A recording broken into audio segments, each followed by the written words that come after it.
Hello all, I'm Sai and you're watching The Book Dragon. In today's video, I'm bringing to you my August reading wrap-up. August personally was not a great reading month for me. I ended up reading 10 books, but of those 10 books, I finished 8 books in the first half of the month itself.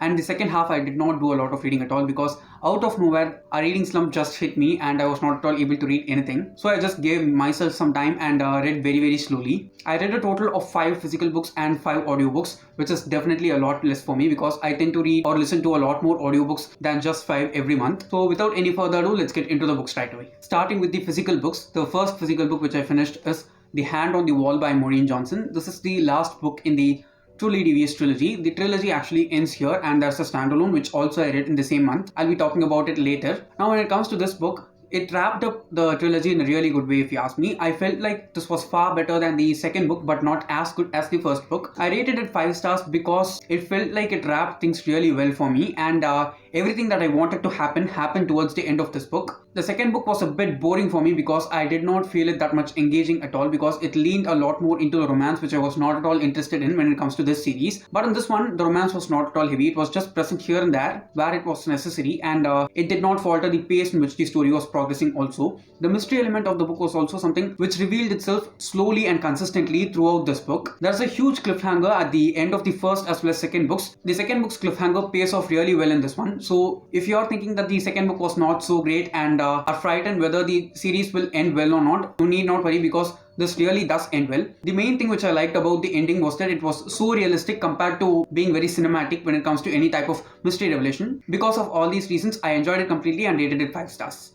The next one is a high fantasy book and it is The Hobbit by J.R.R. Tolkien. Now this is the prequel to the Lord of the Rings. My plan is to finish reading the entire Lord of the Rings trilogy by the end of this year, but I'm not sure how I'm going to progress on with it. I plan to read one book every month for the upcoming months. I started with this one because I know that this is comparatively easier to get into and follow than the Lord of the Rings, and I also wanted to get a little bit background about the story of the ring, which is actually the main piece when it comes to the Lord of the Rings as a whole itself. I've actually read the first book in the Lord of the Rings before, but I don't remember anything from it. When it comes to this book, I can say that it was a far better adventure than anything that I've read so far, and the fantasy element of the book also added on to the adventure. I like the way in which the author just laid out the world very slowly. Okay, it is definitely not a book which you can read so fast and enjoy it completely. It is a book which you have to read slowly and stay with it in order to see the world that the author builds and spend some time with the characters and understand them well, because the bonds that these characters form, the friendships that they form and the stories that they have to tell to us as well as to each other are really beautiful and very intricate. This was definitely a tough read for me, but very much worth all the time that I invested in reading it. I rated this one also 5 stars. The next one is another fantasy book and it is The Subtle Knife by Philip Pullman. This is the second book in the His Dark Materials trilogy.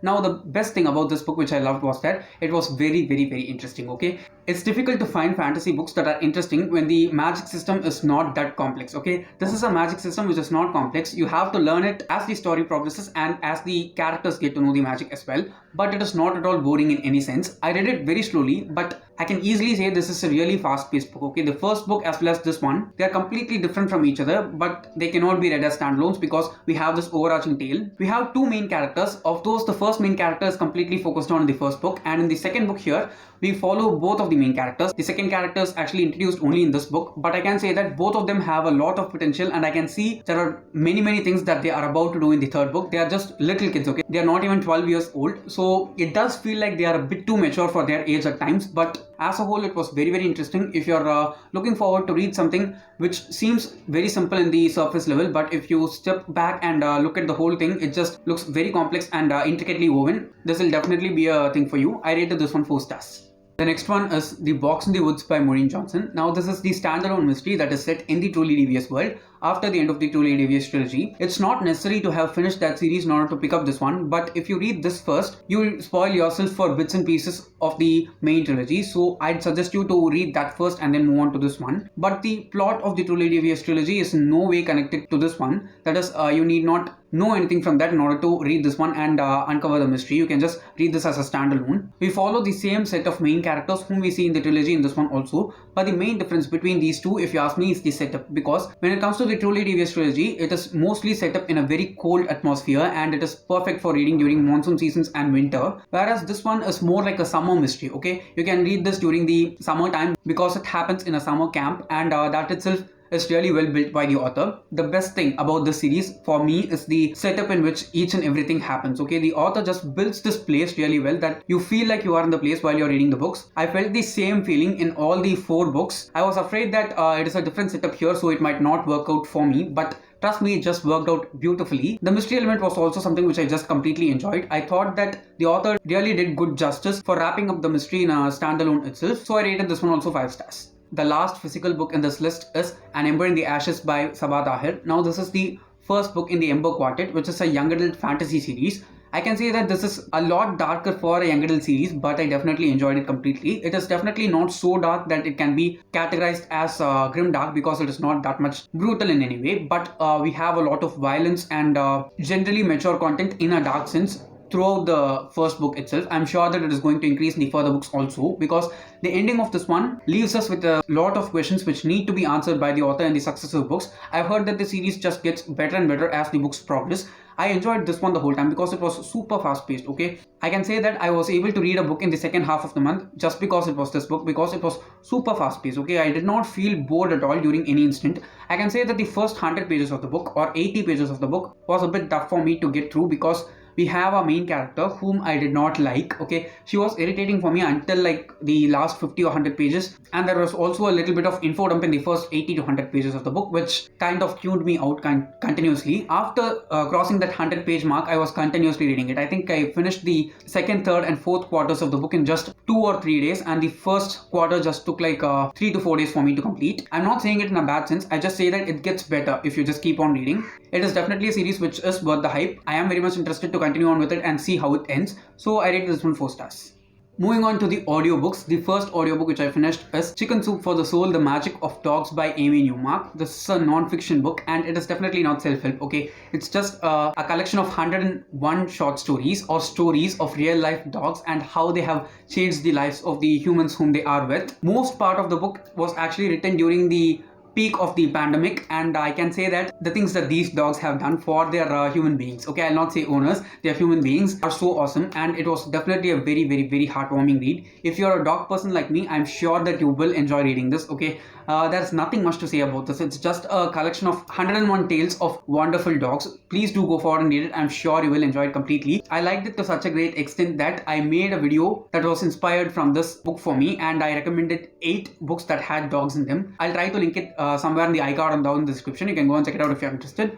Also, if I have dedicated reviews for any of the books that I've talked about in this video, all of them will be linked down in the description. You can go and check them out if you're interested. So if you are a dog person, you should read this. I'm definitely sure that you will love it, and if you have a dog, you'll love him or her a lot more. Obviously, I rated this one 5 stars. The next book is probably the worst book that I've read so far this year, okay, and it is Hell in the Cathedral by Paul Finch and Jonathan Keeble. Okay, this is just a very short audiobook. It's just 40 minutes long, and I can definitely say the time that I spent listening to this is utter waste for me, because it just felt like a random piece of writing which was not at all intentional in any way. Okay, it is supposed to be a thriller, but it was definitely not thrilling at all. It was disgusting. So if you have any idea of picking up this book, please don't do it. I ended up wasting 20 minutes of my life with this book, and I highly recommend anyone to not do the same. Okay, that's the main reason I'm actually including it in the video. It's definitely a book which does not deserve to be read. I rated this just 2 stars. It was that bad. Okay, I like the atmosphere, that's why the 2 stars is also there, but apart from that, it was a very horrible book. Please don't read it. The next 2 books are the 2 in the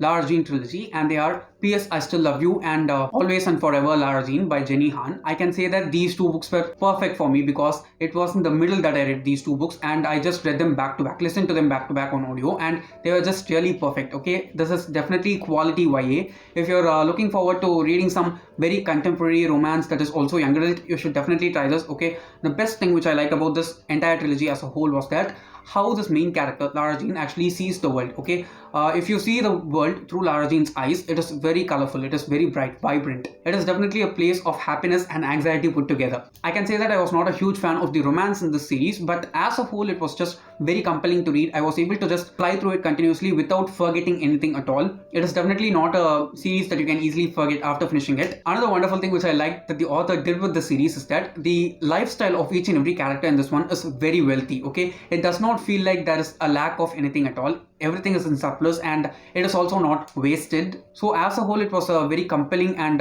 smooth moving trilogy as a whole. The family relationship between the single father and the three daughters in this one was so precious and beautiful to read about. I'll not say that the sibling bond in this one was great because I just felt like it was mediocre, but as a family they were just perfect. I rated the second one, which is PS I Still Love You, 4 stars, and the final one, which is Always and Forever, Lara Jean, I rated that one 5 stars because it was just a perfect ending for a series like this one. If you're looking out for a very cozy, rich YA book to read, you can definitely go for and try the series because it's just perfect. And the last audiobook in this list is The Power of Positive Focus by Brian Tracy. This is actually a live seminar session rather than an audiobook. It runs for 2 hours, and I can say that the 2 hours that I invested in listening to this audiobook were completely worth it because each and everything that he shares in this 2-hour program is completely new from any of the other books that I've read from him so far. I can say that each and every Brian Tracy book that I've read until now have helped me in some way or the other in my personal development, and this one also proves to be in the same way. He talks about many strategies and methods that we can easily